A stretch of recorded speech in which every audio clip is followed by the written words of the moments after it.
ถ้าเกิดใครมาแขวงอุดมไซแล้วเนี่ยต้องมาไหว้พระเจ้าสิงห์คำไม่อย่างนั้นเนี่ยบ่ฮอดอุดมไซนะแต่ชาวพุทธเอายังขึ้นมาบ่ได้ แต่ชนเผ่ากะมุเอาขึ้นมาได้ทำไมถึงได้โดนจิตโดนใจแบบนั้นได้มาสถิตอยู่กรุงศรีอยุธยาได้14สัวพญาแล้วก็ได้มาสถิตอยู่เวียงจันทร์แล้วก็ได้22สัวพญา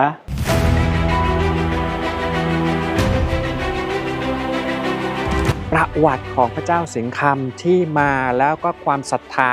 ของพุทธศาสนิกชนเนี่ยเข้ามากราบไหว้ที่พระเจ้าสิงห์คำเนี่ยด้วยเหตุผลอะไรครับตอนนี้ผมอยู่ที่วัดพระเจ้าสิงห์คำชัยรามเมืองล่านะครับเป็นหนึ่งเมืองของแขวงอุดมไซครับและที่นี่นะฮะห่างจากตัวเมืองไซ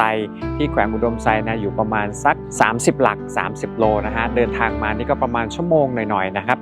วันนี้ผมมาเจอท่านจำปาจันทรังสีนะครับท่านเป็นหัวหน้าห้องการวัฒนธรรมและท่องเที่ยวของเมืองล่าสบายดีครับท่านอยากรู้เลยครับว่าเมื่อกี้นะผมไปเมืองไซมาแล้วตอนนี้ผมอยู่ที่เมืองล่าแล้วเมืองล่านี่มีอะไรสำคัญบ้างครับสำหรับเมืองล่าเนี่ยถือว่าเป็นเมืองหนึ่งที่ว่ามีไทยแห่งด้านการท่องเที่ยวเมืองล่าเนี่ยขึ้นกับแขวงอุดมไซคือวัดพระเจ้าสิงห์คำเนี่ยเป็นจุดหนึ่งที่มีความโดดเด่นพระเจ้าสิงห์คำมาปรากฏอยู่เมืองล่าในศตวรรษที่14ก็ถือว่าพระเจ้าสิงห์คำมาอยู่นี่ก็ประมาณ600กว่าปีที่เขา700กว่าปี700ปีด้วยสั้นด้านวัฒนธรรมเนี่ยก็มันจุดนี่แหละเป็นจุดเด่นถือว่าเจ้าสิงห์คำนี่ได้รับเป็นมรดกของแขวงในวันที่14เมษายน2017โดยเจ้าก็เดี๋ยวนี้ก็ทางกรมมรดกแห่งชาติหับห้องเป็นมรดกแห่งชาติแต่ว่าทางพื้นฐานพวกเขาคือการนำขันแขวงขันเมืองก็ยังบ่ได้รับการประกาศเป็นทางการโดยอันนี้มันถือว่าด้านวัฒนธรรมการท่องเที่ยวจากนั้นเราลิสต์หมดแล้วถือว่าเป็นจุดเด่นของไฮไลท์ของแขวงอุดมไซเป็นจุดท่องเที่ยวของเมืองลาวก็คืออยู่ขอบเขตวัดเจ้าสิงห์คำนี่ก็กำลังปฏิสังขรณ์ด้านในเนาะบูรณะแล้วก็เขตนอกพวกเขาก็จะได้มีพัฒนาโดยเฉพาะมันภูมิทัศน์เนาะก็ขึ้นกับท่องเที่ยวพวกเขาหมดนี่คืออันนึงพวกเขาเห็นนี่แหละที่เราเห็นอยู่นี่นะเจ้าขึ้นกับท่องเที่ยวได้มีการพัฒนาเจ้าโดยใช้งบประมาณของบัตรนี่แหละเพราะว่าบัตรนี่แต่ละมื้อจะมีชาวพุทธศาสนิกชนก็คือโปรชนบรรดาเผ่าเนาะจากสารทิศได้มาสักการะบูชาถวายทานต่างๆนี่แล้วเราก็จะเห็นว่านี่ประมาณว่าวันศุกร์เสาร์อาทิตย์เนี่ยคนก็จะเข้ามาเยอะแยะมากมายนะเพราะว่าสถานที่แห่งนี้เป็นที่กราบไหว้บูชาของคนไทยคนลาวแล้วก็คนเวียดนามก็เพราะว่าแขวงอุดมไซนั้นอยู่ตรงกลางระหว่างไซยบุรีที่ติดกับจังหวัดน่านนะครับและขณะเดียวกันทั้งฝั่งขวาเนี่ยซึ่งตรงไปสู่ประเทศเวียดนามนะเพราะฉะนั้นจะเห็นว่าแขวงอุดมไซเนี่ยจะเป็นศูนย์กลางเลยจริงๆใครก็แล้วแต่ที่จะมาเวียดนามนะครับไทยไปเวียดนามเนี่ยก็จะมาแวะพักที่แขวงอุดมไซครับหรือว่าประเทศเวียดนามเองเนี่ยกำลังจะเดินทางไปที่จังหวัดน่านประเทศไทยนะก็จะมาพักที่แขวงอุดมไซครับแล้ววันนี้ผมโชคดีมากๆเลยครับได้มาเจอกับท่านทองดีนะฮะท่านเป็นอาจารย์วัดอยู่ที่อุดมไซคำว่าอาจารย์วัดเนี่ยเมื่อกี้ท่านเล่าให้ฟังว่าถ้านครหลวงเวียงจันทร์คนเวียงจันทร์จะเอิ้นว่าศิลวัตรแต่ถ้าเกิดที่ไทยเราจะเอิ้นว่ามัคคทายกสบายดีโดยโชคดีอะไรมาเจอท่านทองดีอยากให้ท่านเล่าให้ฟังเลยว่าทำไมพระเจ้าสิงห์คำเนี่ยถึงได้มีความศรัทธาเพราะผมเห็นคนเข้ามาเยอะมากๆเลยพระเจ้าสิงห์คำนี่เป็นพระที่เก่าแก่แล้วก็เป็นพระที่ศักดิ์สิทธิ์ย้อนว่าพระสิงห์คำนี้รออยู่ศรีลังกาทวีปจากนั้นเลยภายหลังรอแล้วก็ไปสถิตอยู่เมืองเขมรแล้วก็กลับคืนมาศรีลังกาจากนั้นแล้วก็เพิ่นห้างสมโพธิเนาะห้างสมโพธิพระองค์นี้เป็นพระที่ศักดิ์สิทธิ์เป็นพระที่มีชื่อมีเสียงเพิ่นห้างสมโพธิตั้งชื่อมี3ชื่อโดยชื่ออันที่1เนี่ยเป็นสุจิขะพุทโธโดยชื่อที่2สุจิแสกคำชื่อที่3พระสิงห์คำหรือแสกคำก็ได้โดยจากนั้นเลยมันได้มาสถิตอยู่กรุงศรีอยุธยาได้14สัวพญา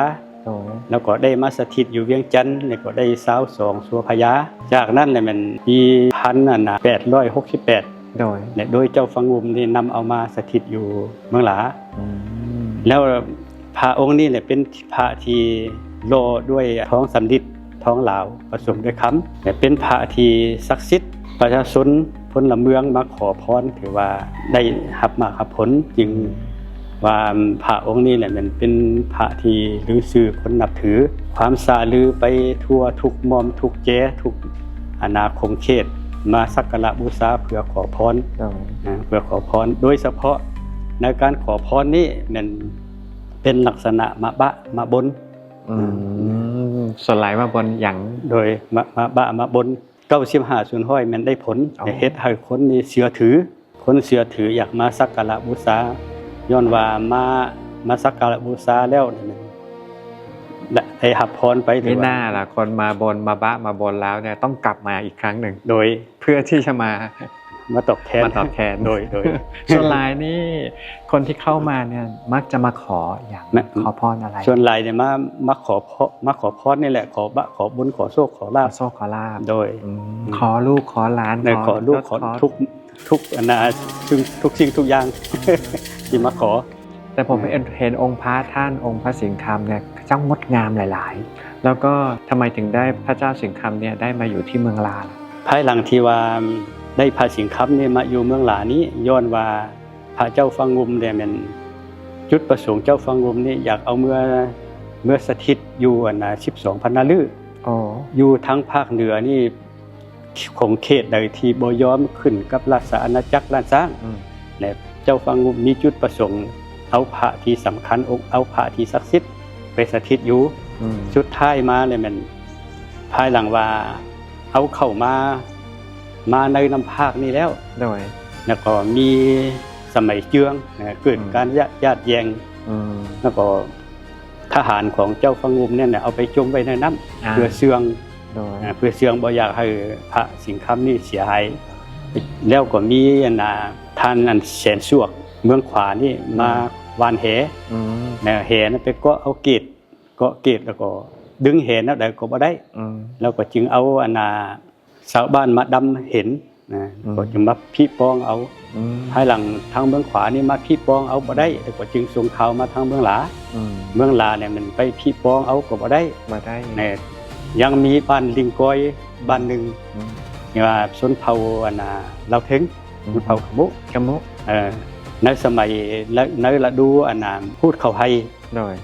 เพิ่นเอายาคาเขียวเ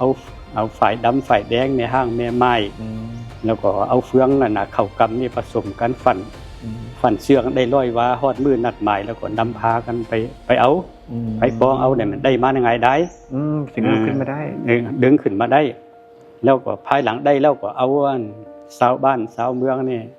หามมาเรียบแคมป์น้ำภาคนี่มาเพื่อที่กลับไปบ้านตัวเองนั่นแหละกลับคืนเอามาเมื่อไว้12 พรรณฤกษ์สุดท้ายมาฮอดนี่นะ